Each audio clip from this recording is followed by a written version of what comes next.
Long time no see. We are at Silverstone today, and I'm finally after months of waiting and just the unknown of knowing when the fuck this is going to open. It opened, I think, the 30th of March 2026, and it's now the 11th of April or the 12th of April, I think. Yeah, been a busy few months. Haven't had a chance to really go karting at all since January. I'm here. I got here really early because my session doesn't start till 12. Like a dickhead, I put the wrong fucking address in my sat-nav because my sat-nav is 3 years out of date. So I thought I was going to get some breakfast at a cafe, but now it turns out it's about 20 minutes away. I've got 20 minutes to get there, then I have to eat my food, and I've got 20 minutes to get back. And if there's a queue, I'm fucked, because I have to take probably 20 minutes just to order my food. So I'm like, well, that's me fucked then. So I'm going to get some food here very quickly. Now I've got more time. But it looks really good. I'll turn the camera around in a second, but it's really, really good. It was a bit confusing getting in because essentially they were asking me for my app, and I'm like, I don't have the Silverstone app. But it turns out there's like track days going on. So, like I'll show you in a second, I'll turn the camera around now. I'm doing this one-handed, so I apologise I can't really zoom in, but there's cars going past there for like an event. And then this is the go-kart track. So it's right adjacent to the actual Silverstone racing track. And then somewhere over, that's obviously the museum, as you can read there. Behind these stands, either of these two sets of stands, that's where the shop where I got my custom kart keys from. So all of this is very central to one another. But the track, from a glance, looks amazing. That's the Box Cafe where they do pizza and stuff. That's where I'm going to get some food. And there's a balcony, you can see people on there. So I get a better view, a better aerial view of the track, but it looks amazing. It looks amazing. I've seen them build it, like, every time I've come to Silverstone, the development and the progress they've made on it. So it's really, really cool. It's a little bit windy today, but that should be fine. It's not scheduled to be rain until I think about 3ish. But that could change because British weather, so we'll see. But anyway, I'll meet you guys up there once I've got to the balcony.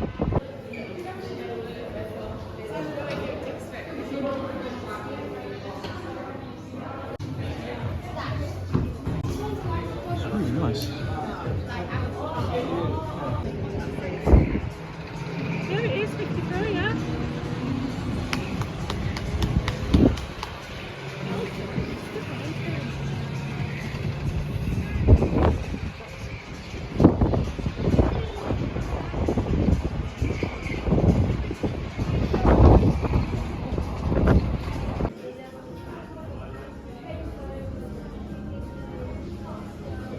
So I've just got all suited up, as you can see, in the locker room, which I couldn't obviously record in, but they've got lockers in there, which were free of charge, which is a bonus.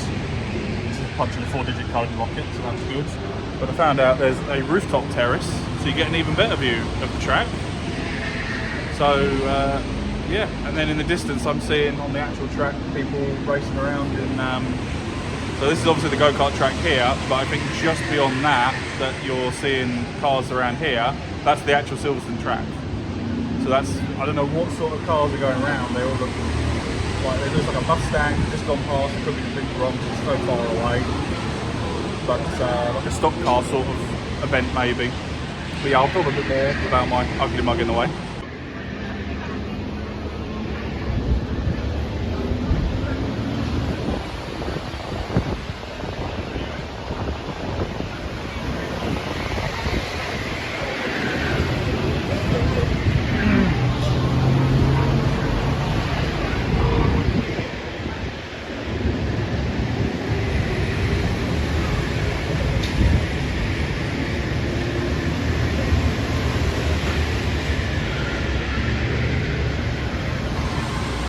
Quote me if I'm wrong, but I'm pretty sure just after that bend where the actual cars are going around the track, I think that's the home straight because the flag is there. I'm pretty sure signifying start finish. I could be wrong. I don't know the Silverstone circuit very well. I'm always more of a Donington kind of guy. I prefer Donington. That's just my preference. But the track looks pretty good for the go-kart side of stuff. So I'm interested to see how it flows, and it's good. I think it's sold out which is not a surprise because it's pretty much brand new. It's not even been opened up months to the public. Lots of tight corners, lots of hairpins and stuff like that, which I'm not the greatest at, but it is a very wide looking track. So we'll see. Also, I do have a practice session and a race booked one after the other. However, me being an idiot, I didn't remove the final round of the Daytona Championship off my SD cards. So I don't know how much space I'm going to have before the SD card gets filled. So I will record as much as I can. If I'm lucky, I can get the practice and the race in. If I'm not lucky, then I'm just going to get the practice and I can show you what the track's like, and then I'll record another race another time I come. The point of today was just to kind of get my feet wet with the track, give it an overall first impression, and just get used to it, get acquainted. Because not only is it a new track, it's completely different karts than I've ever used, because I'm only used to doing the Sodies at Daytona Milton Keynes. And then I don't know what type of karts they are at Wilton Mill, but they were different than the ones at Milton Keynes. So this is the third type of car. They look like the Sodies at Milton Keynes, but you know, I don't know what's under the bonnet. I don't know what's, you know, what engine, CC, power, etc. is. So yeah, but it looks like they've just done their qualifying, and they're now waiting just there for the roll call. So they're going to get called through grid lineup, like you've seen on my videos, and if you've ever watched racing before. So yeah, so pretty good. So next time you see me, I'll be on the track. So see you in a second. Hello, right. If you're wondering, oh Aaron, I thought you were going to record around and see what happened. Got to the briefing room, had my GoPro and everything set up on my helmet like I normally do, and was basically advised, sorry, you can't take your GoPro on there. Nothing external can go on the helmet. It's like, right, okay, fair enough. I didn't want to cause a scene, but they have the viewpoint cameras that Daytona Milton Keynes have velcroed to the top of the helmet. And just using a bit of common sense, if someone gets hit very fucking hard, that camera is going to come flying off and land on the track anyway. Whereas the GoPro is screwed into a holder. So I would have to be probably hit full speed for it even to jar how secure it is on the helmet. I did say, oh, you know, it's pretty secure or whatever. They went, oh no, sorry, we just got no GoPros or all. And I'm like, right, okay, no, that's fine. I didn't kick up a fuss. But in my head, I'm thinking, well, that's fucking stupid. It's fucking stupid. It's free advertisement for their track. Why they, you know, the obvious reason is they want you to pay for their recordings. But the problem is those viewpoint cameras do, I think, at best 720p. I can get 4 fucking K on my GoPro. So that was a bit disappointing, because it was quite an eventful session, to be fair. So that's the negative. We'll get that out of the way. That's not good. And I hope they change that rule, because I like to know how good and bad I've done. Because they even said, someone else asked about putting a camera on their helmet and stuff, and they said, well, can you just put some Velcro on my helmet if I give you permission? They were like, oh no, we can't do that, you'll have to get one of our helmets. So basically, if you turn up with your own helmet and you want to record, that's not going to happen. The only way to record is to pay for their camera on their helmets. So if you don't want to wear their helmets and use their camera, you basically can't record, like I've not been able to today. So that's bullshit. That's fucking annoying. It's like, oh, it's £10 to do the camera, but it's fucking irrelevant, because I've paid for a fucking GoPro. And I've paid, I'm not going to get into the specifics, but I paid 3 figures for today's sessions. I've given them quite a bit of fucking money. Least they can let me do is record with my fucking camera on my fucking helmet. Which is going to be, like I said, be way more secure than a little piddly fucking thing on some Velcro when, like, a collision happens or something. Anyway, we did the national circuit. It was either I think it was the international circuit. It was either national or international. There's 5. What's confusing is there's 5 layouts for the track. When we're doing the track layout we were on today, the beginners and kids were on the other side of the track, essentially, which is a smaller cut down, like an Indy, or it's either called Indy circuit or Village circuit. It's one or the other. So they were doing that. Whereas the more experienced drivers, such as myself, were doing the, like I said, it's either national or international. I think it was international. Track's fucking brilliant. I have to admit, from the layout and from looking at it from the rooftop balcony and then the standard restaurant balcony, it didn't look that interesting of a layout. But actually sitting in the cart and going for it was fucking brilliant. Honestly, it was so good. I was genuinely shocked at how good of a circuit it was. It was really, really good. So we did our practice session, which was brilliant. Got 20 good minutes there. I don't know where I came. I think I came out of the whole practice session. I came like 5th, maybe 6th. I'm not too sure. I have to look at my emails. I only had like a quick glance. And then they were like, yeah, you can stay in your cart and then we'll put you around again for the race, which was, so I got it mixed up. So it's called Silverstone 30. And I thought it was going to be a bit like the sprint races that I've done at Daytona Milton Keynes. It was going to be 10 minutes of practice, 20 minutes on the track. Turns out it's a 10-minute practice qualifier and then 30 minutes on track, which is, it's a bit more expensive than Daytona, but you're getting an extra 10 minutes. So it kind of evened out. Did my practice session and it was beautiful, dry, lovely. And as you can kind of see now out here with the dark clouds, I shit you not, the last or second to last fucking lap of qualifying, not only did we have rain, we had fucking hail in April. And which is why the British term April showers exists, because we're in spring technically now. Ugh, fucking, so, and you guys know I'm fucking done with rain. Like if you know me in real life, where the last 4 or 5 rounds of the fucking championship that I haven't even edited and uploaded yet, all of them are either in the fucking rain, have rain, or it has just rained in some fucking capacity, and it's fucking annoying. So when I saw that, I thought, oh fuck me. I was like, well, I'm not gonna be able to throw this around the fucking track as easy now, because I was throwing it around really well, I thought, and I felt really quick. And there was like people getting called past me when we were doing the grid lineup. I'm thinking, fuck me, am I right near the back? I was like, fucking hell. I was like, I didn't feel this slow. I was like, these people must be fucking on crack. And it turns out randomly they sent people back round. I think there were so many people that spun out because of the rain who were very inexperienced with rain. I mean, don't be wrong, I fucking spin out in rain as well, and I've been karting for a couple of years now, but anyway, so I got called forward eventually, and I think I ended up qualifying 6th. I was like, oh, all right, I'll take that out of like 25. And I was like, for my first fucking qualifying on the track, I'll take that. That was pretty fucking good. Yeah, the first 10 minutes of the 30 minutes, I say about the first 10, I lost kind of track of time. It felt like it went on for quite a while. Not that I was bored, I was enjoying every minute of it. But I'd say about first third to at most half of the race was rain conditions. It wasn't raining anymore, it was just wet track. But the good news was, because it was a passing shower and hailstorm, the more and more people were driving on it, the more and more the line dried up, and the tarmac is really grippy even in the rain. Like, I was able to salvage it and keep the kart straight enough when I came around the corners. And I was going slower speeds and stuff. And then, yeah, I'd say about after 10 to 15 minutes, maybe even 12, everything stopped. There was no more rain. There was no issues and stuff. The track was dry enough. And I thought, let me see if I can push this. And I'll take it easy. And if I noticed it start to wobble, I would fucking slow down immediately.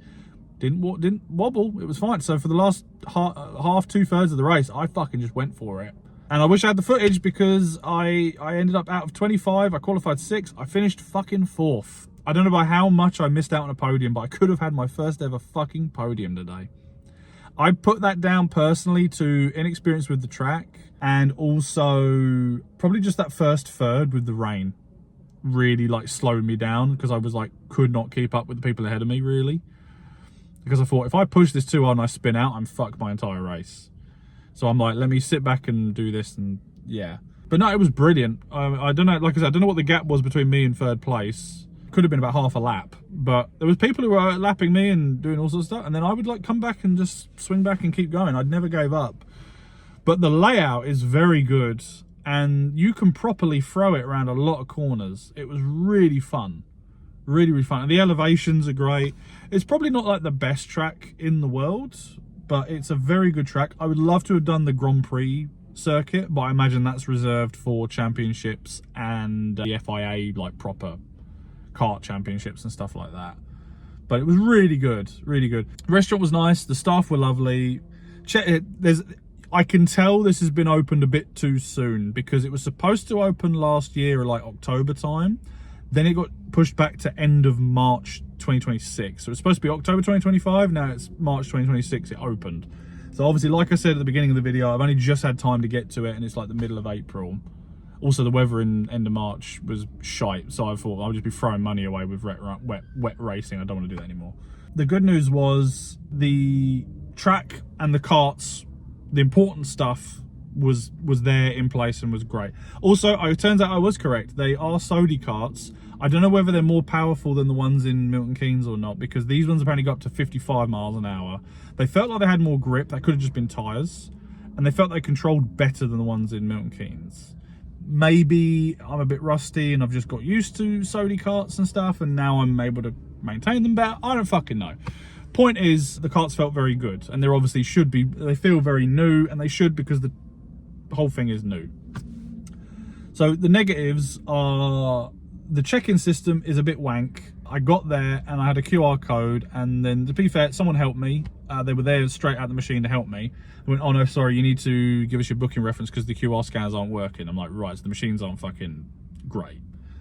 I did my booking reference. They asked me to go to the front desk.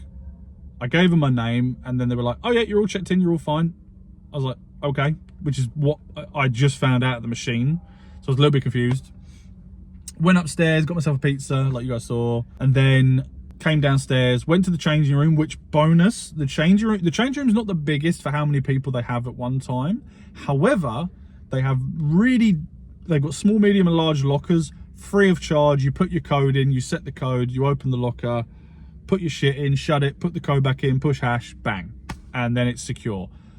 Oh, thank fuck, that's brilliant. Because Daytona have basically no lockers. They have these tiny little fucking, like almost as big as my phone, it feels like, where you can fit square root of fuck all in them.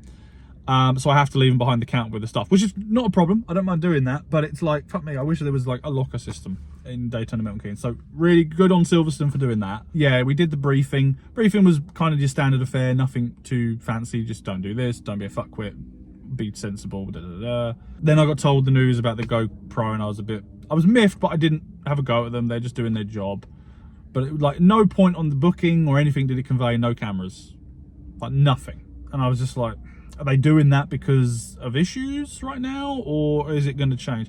I would like that to change. If they ask me for any feedback, I will definitely 100% be like, hey, please let me use my fucking GoPro next time, because I want to advertise your track for you. I want to share my experience. Also, I want to learn the best, because I looked at the best times of the week.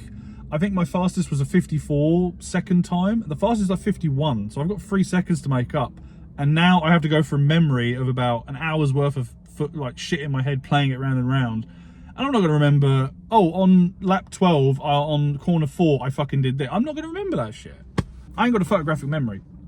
So that was a bit shit. And then, yeah, we went out to the pit lane. We got in our karts very quickly. They did a quick brake check on everybody. And then, yeah, they let me stay in my kart for the next event. They said, if you want to change kart, you can, but if you're comfortable in your kart and there's no it's not malfunctioning and you've not got no concerns with it, then we'll let you keep it, which was very nice. And then we did my race, and yeah, I ended up finishing 4th. But I had a really good time, I'm trying to keep this as short as possible because I know I ramble a lot. It was a really good time. I do recommend it.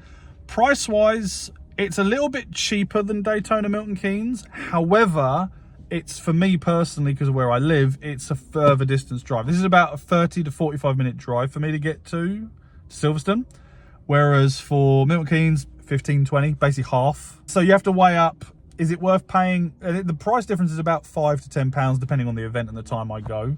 So if I go to Silverstone, yeah, the track is arguably better than Daytona. I mean, Daytona's track is great, but this track is very, very good.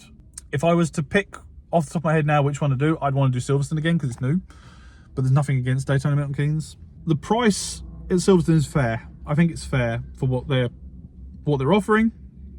However, the distance is the issue, which is not their fault. It's just the location for me. But yeah, it's a bit of a drive. So you kind of weigh up cheaper karting price, but you're spending more in fuel. It kind of depends how you want to go about it. But for a special occasion, or just for a once in a while kind of thing, I'll happily come to Silverstone and experience it. If I just want to like get refreshed and get in a car ASAP and just not really care about stuff, I'll do Daytona Milton Keynes. And there's somewhere in the middle, kind of Wilton Mill, I'd say, between them. Outstanding circuit, really, really good. Hopefully I can try more variants and maybe get on that Grand Prix one day. That'd be good to experience the Grand Prix layout. Apart from not being able to use my GoPro and record, and then a couple of others. Also on the side of the building, I noticed as we were like getting in our carts, there is exposed cladding, I think it is, on the side of the building. Like I said, this feels very rush open, like we're behind schedule, fuck, we need to open this now kind of shit. And like I said, the main thing is the carts are great, the track is great, the staff are great. It's just the some of the paintwork inside. I mean, I don't give a fuck about paintwork, I'm here to kart, but the paintwork inside's a little bit rushed. You can tell stuff's been painted over very quickly and rushed. Machine's not 100% working, and the cladding exposed on the building. So a little bit rough around the edges, but overall, had a great time. I really did. It's just a fucking shame I couldn't record on the GoPro, because it was a fucking good race, lots of overtakes, and I had such a fucking good time. Highly recommend. They do it for all ages and all skill sets. So if you live near Silverstone, or you love the track because of the British Grand Prix, and you want to do your first karting here, I highly recommend it. It's very good. And like I said, for all levels, beginner, novice, or expert, it's a fucking good time. It's a fucking good time. So I'll be back for sure. Hopefully I'll be allowed to record it at some point, but we'll see what the rules change and evolve. Because like I said, this has literally been open 2 weeks, so that might well change. If enough people kick up a fuss like moi, then they might go back on that rule, because at the end of the day, the camera's secure. There's no reason I shouldn't have been allowed to, but I just followed the rules. I didn't want to kick up a fuss. I just like, yeah, I'll do it. It's fine. So yeah. Anyway, rant over. Great time. Highly recommend, and I'll see you guys in the next video. Take care. Bye.